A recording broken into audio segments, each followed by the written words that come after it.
the first thing I would say is you guys aren't alone.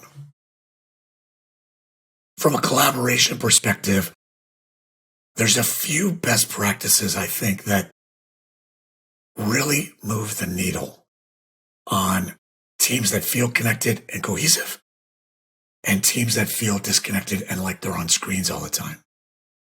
The first piece is that teams are not afraid to talk about work and to not talk about work. I think that's a big key, that when teams are in chaos and just grinding all the time, they're just constantly talking about projects.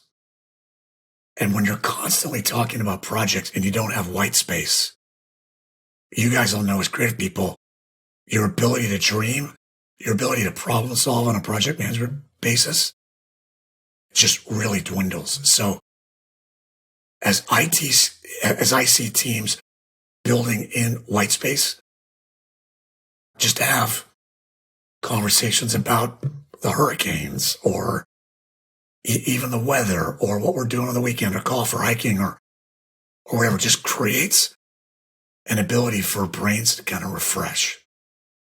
So I'd say that's the first thing. The second thing I would say is leaders and team members creating their own white space on their calendars for time to think, time to plan, and time for change. Those are big pieces, because once you start to open up that aperture from just the project work to some of these other elements,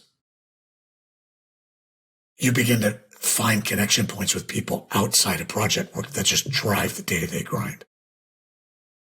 The third thing I would say is having structured, scheduled, creative brainstorms about any topic. Some people call it coffee talk. Some people call it lunch and learn.